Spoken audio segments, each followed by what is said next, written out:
Udah. Siap. Assalamualaikum Mas Randi. Mungkin sebelumnya boleh diceritakan kemarin sempat speak up soalnya Taki Malik itu seperti apa ya? Mas?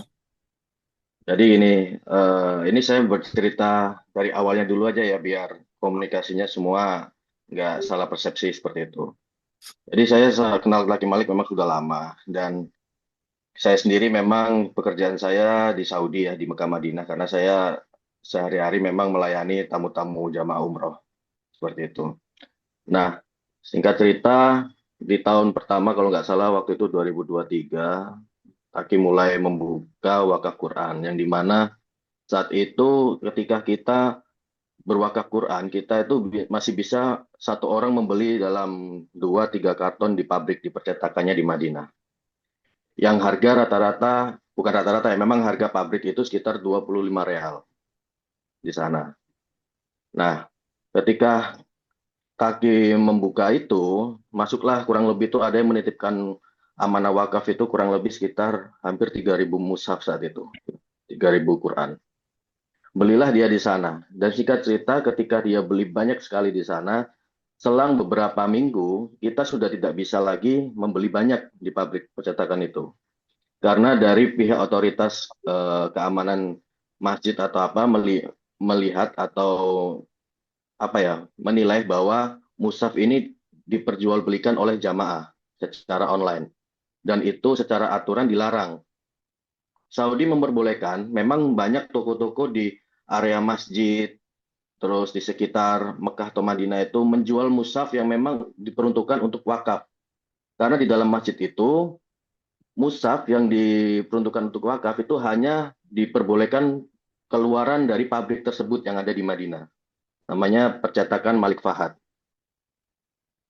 Nah, kemudian akhirnya dari situ kita sudah tidak bisa membeli ketika saya mendapat titipkan dari jamaah. Misal saya membawa jamaah satu bis, biasanya titip untuk wakaf. Saya membeli itu untuk 2-3 itu sudah nggak bisa, sudah dibatasi.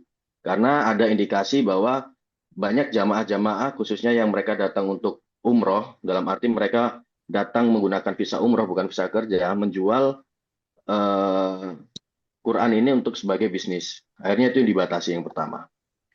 Nah, singkat cerita, tahun kedua dia melakukan itu lagi. Melakukan itu lagi, saya sudah bilangin, bro, hati-hati ya, jangan terang-terangan. Saya sendiri juga melakukan apa untuk menyalurkan wakaf, tapi saya memang dari jamaah yang saya bawa, dan itu jamaah kadang saya ajak belanja juga di tempatnya. Nah, karena tahun kedua saya udah bilangin, bro, kalau kamu mau mewakafkan musaf, menyalurkan musaf, dicicil aja 50, 100 antar ke masjid. Jangan langsung ribuan seperti itu. Polisi ngelihat itu yang kena teman-teman yang ada di Mekah Madinah yang stay, mereka yang kerja di sini. Mereka yang kerjanya benar menyalurkan dari jamaah, dipikir mereka jualan.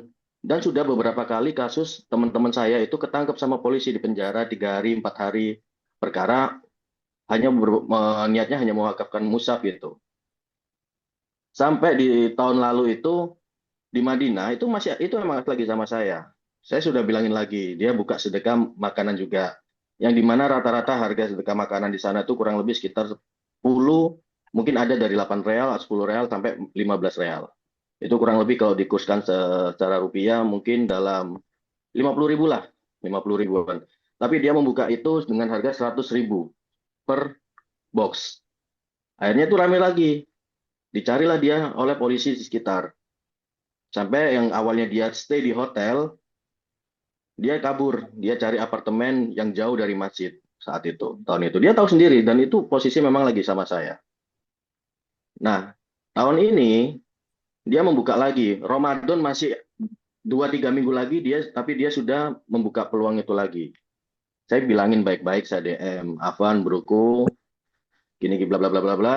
Singkat cerita, saya nggak digubris, dan saya lihat dia menyindir saya di story, dan saya di unfollow. Nah, itulah membuat ini emang nggak bisa. Saya di tanah suci menjaga teman-teman agar kerja semua nyaman. Dia yang nggak tinggal di sini tapi memanfaatkan peluang yang akhirnya merugikan saya dan teman-teman. Itulah alasannya kenapa saya mengangkat isu ini seperti itu. Jadi sekalian aja, ya udah saya buka, bongkar semua. apa yang realitanya tentang mushaf Quran di Mekah Madinah. Bahwasanya dia mengatakan menjual mushaf itu dengan harga 80 real atau kurang lebih 330.000, harga naik 2 kali lipat, itu perkara dia sudah tidak bisa memborong di pabrik. Jadi, mau nggak mau dia beli di toko yang di mana harga di toko rata-rata 40 sampai 50 real.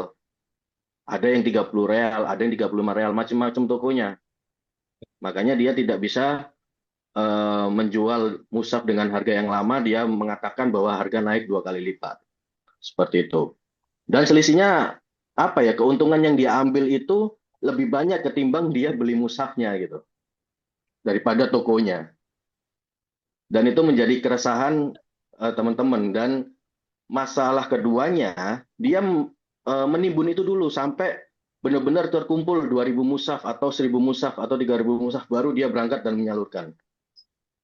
Kan poinnya ketika kita dapat amanah menyalurkan mushaf, jamaah itu beli hari ini ya kita antar hari ini, bukan ditunggu-tunggu sampai mungkin dalam waktu sebulan atau 3 minggu dia terkumpul baru dia berangkat dan menyalurkan itu.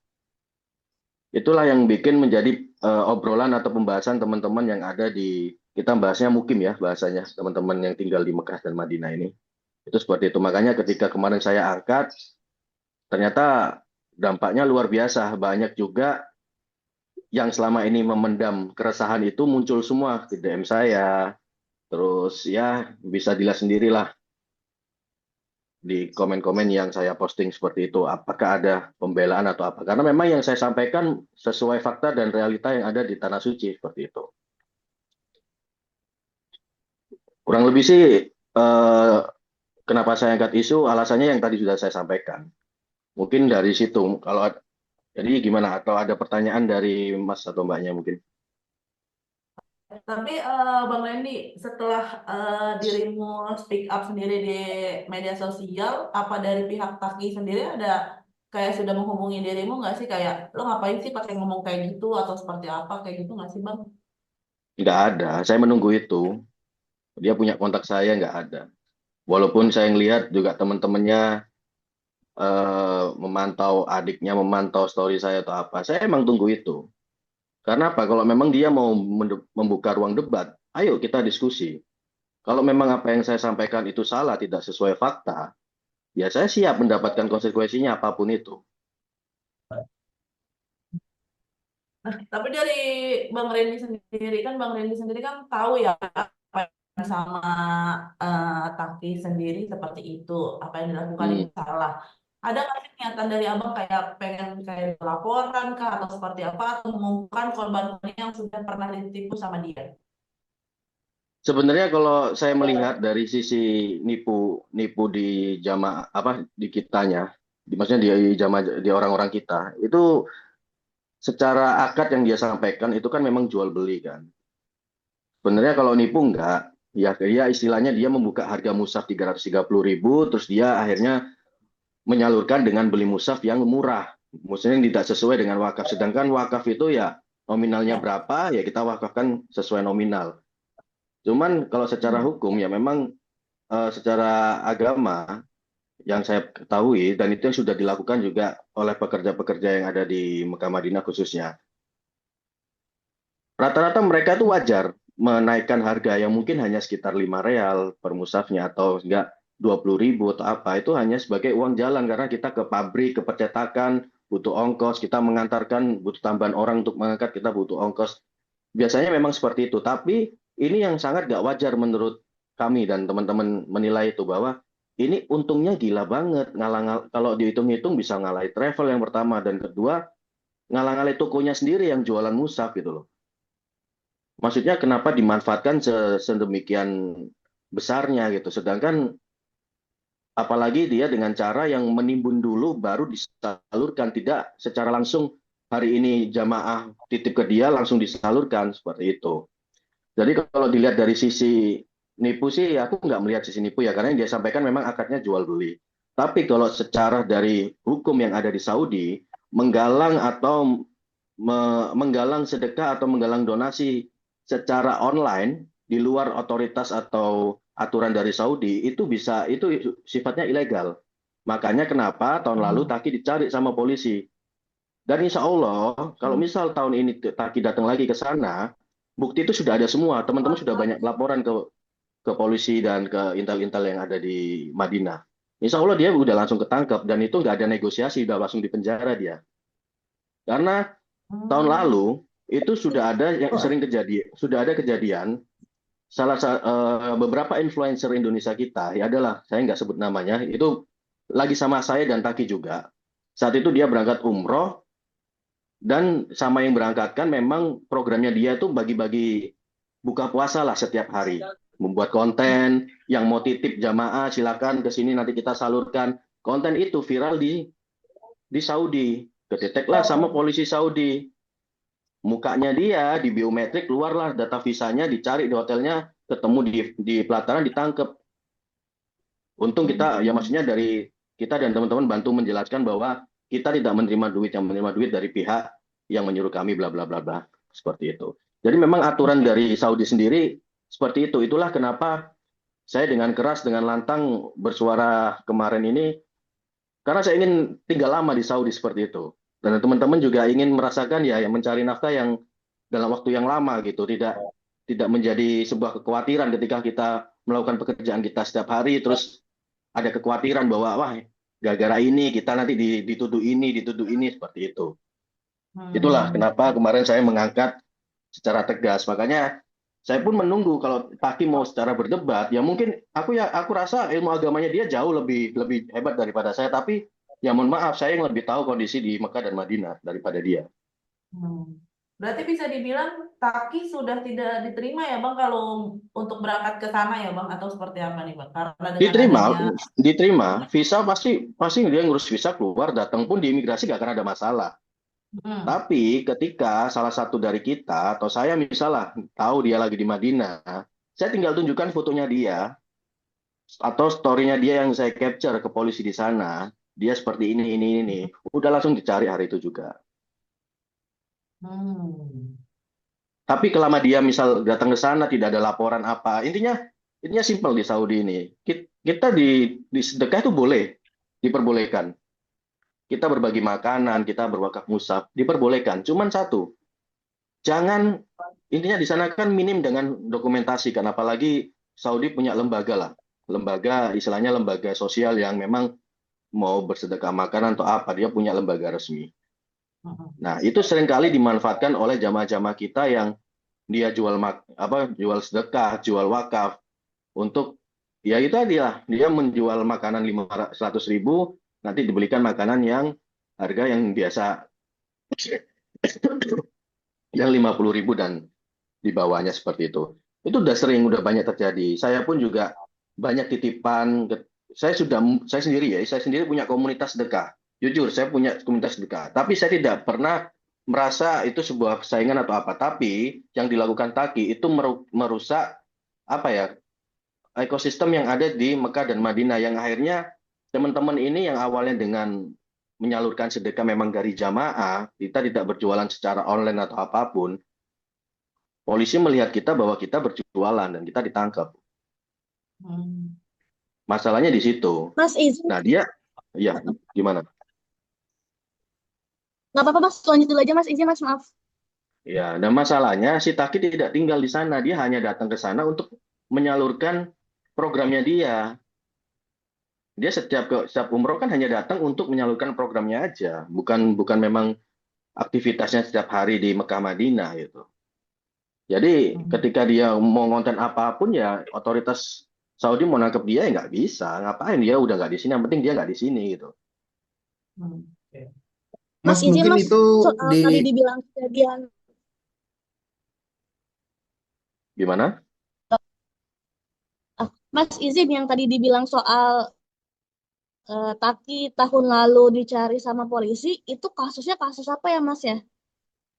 Itu kasusnya dia menjual makanan, sedekah makanan.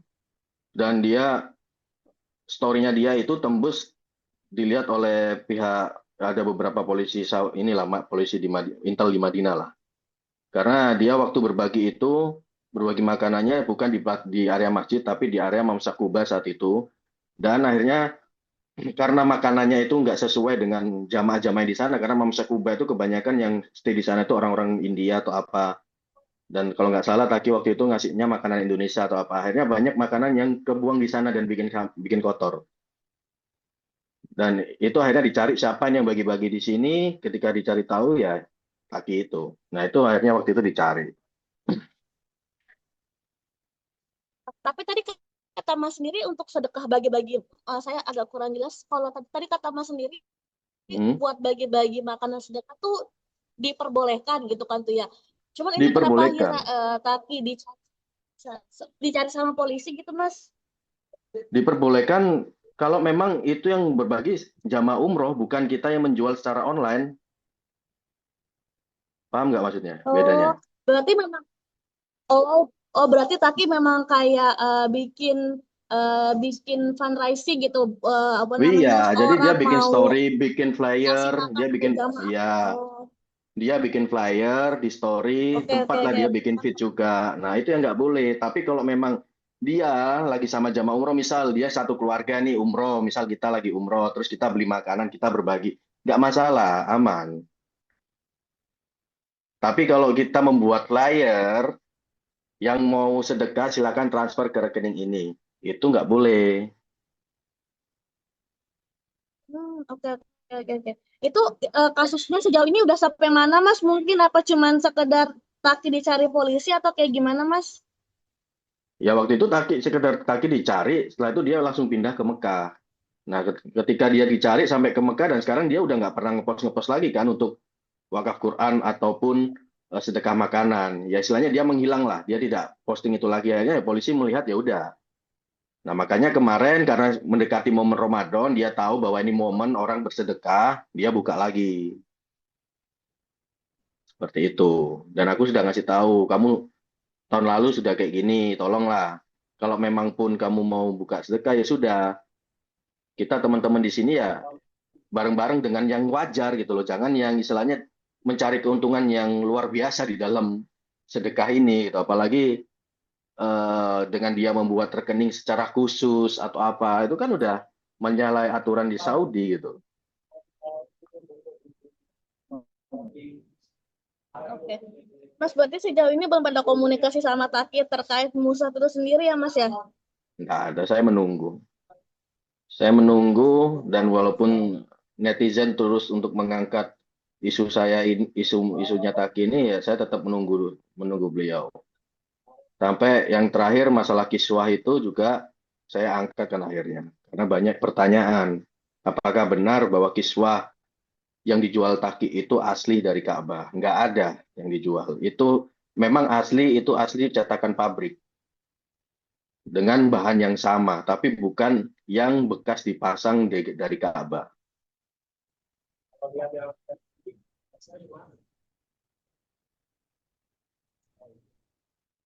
Itu yang kemarin juga Oh ya, saya aku angkat.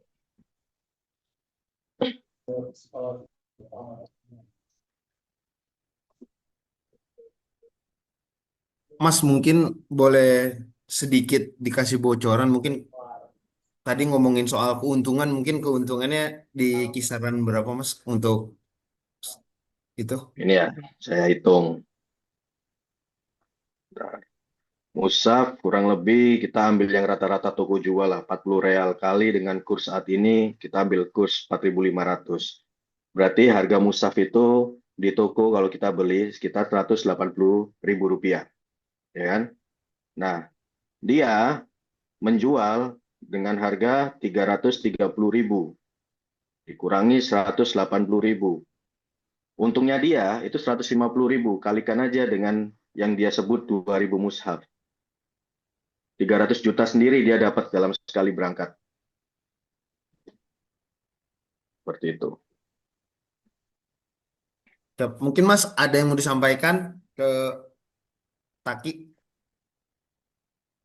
Ya, aku sih satu, silakan kita berbuat baik, kita sedekah makanan, kita berwakaf mushaf. Ya, walaupun banyak yang pro kontra terkait mushaf Quran di Masjidil Haram maupun Nabawi ya, yang dalam arti itu banyak pertanyaan. Di sana itu sudah banyak mushaf, ngapain masih kita sedekahin atau kita berwakaf di sana. Konsepnya bukan seperti itu. Memang sengaja kita berwakaf musaf itu kan kita dinilai dihitung pahalanya. Walaupun musaf itu sudah banyak, tapi musaf itu selalu berputar dalam arti yang lama-lama dikeluarkan oleh masjid dipindah ke masjid-masjid di seputar Mekah maupun di luar kota Mekah dan selalu baru. Makanya konsep wakaf di Masjidil Haram itu selalu ada. Makanya toko-toko pun masih tetap jual seperti itu. Cuman yang wajar aja kalau mencari keuntungan dari umat gitu. Ya, saya sendiri juga membuka peluang yang siapapun yang mau menitipkan amanahnya ke saya. Tapi siapapun yang lagi umroh bisa mungkin beli sendiri biar tahu harganya. Saya selalu menyampaikan seperti itu. Tapi kalau titip lewat kami jasa atau mutaif atau apa, kita mengambil keuntungan nggak banyak mas, hanya mungkin 10.000 per musaf atau apa, bukan sampai 150.000 itu.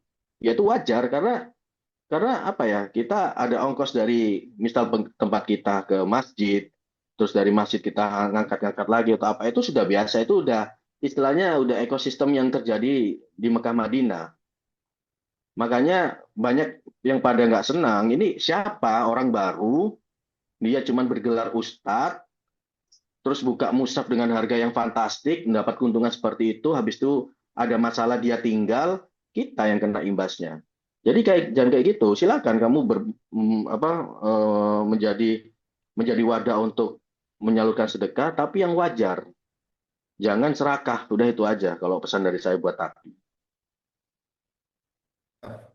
Gimana Rena? Mas, tapi bentar Bang Dimas izin. Mas, tapi berarti sebenarnya tuh nitip musaf itu pada dasarnya boleh gitu ya Mas. Cuman ini masalahnya si Taki Malik ini dia markup, dia kayak ngambil untungnya kegedean gitu ya Mas ya. Ya, ngambil untungnya kegedean dan menimbun dulu, tidak apa ya? Maksudnya gini, jadi begini. Problemnya hanya dua. Yang satu, dia markup terlalu besar. Yang kedua, dia menimbun untuk menyalurkan. Dalam arti dia kumpulin dulu nih. Dia kan butuh butuh validasi kan, membawa puluhan karton ke masjid biar terlihat bahwa yang menitipkan musaf ke dia banyak. Dia kan butuh konten untuk itu gitu. Ya kita tahu. Tapi itu yang dilarang oleh Saudi. Sampai toko pun nggak berani melakukan hal seperti itu. Karena masjid pun membuka Oke. siapapun untuk berwakaf. Tahunya tuh ya jamaah bawa satu, bukan yang langsung apa karton-kartonan diantar kayak kayak distribusi apa gitu. Itu yang akhirnya polisi curiga, ini apa kok datang Quran karton-kartonan ini jualan apa gimana gitu. Itulah yang terjadi. Berarti kalau misalnya emang mau menyalurkan tuh maksimal berapa Quran gitu Mas? Ya ya sebenarnya bebas aja, cuman tidak berlebihan lah. Satu Quran aja kan nilai apa, satu Quran sama 10 Quran kan pahalanya sama. Apa bedanya?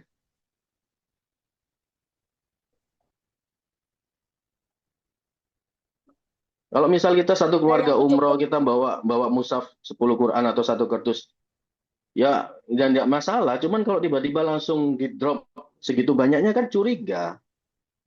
Pasti ada pertanyaan. Kalau saat itu ada Taki di sana, polisi lihat, aku yakin dia panjang nggak urusannya di sana. Saya kan hanya menjaga teman-teman dan saya sendiri yang banyak kegiatannya di sana gitu. Tapi dia nggak peduli sama itu. Dia masa bodoh. Yang penting dia cuan. Ya udah, masa bodoh yang urusan teman-teman yang tinggal di Mekah Madinah mau ketangkep kayak mau apa. Dia kan nggak peduli itu. Itulah yang bikin saya akhirnya nggak bisa terima dengan apa yang dia lakukan caranya.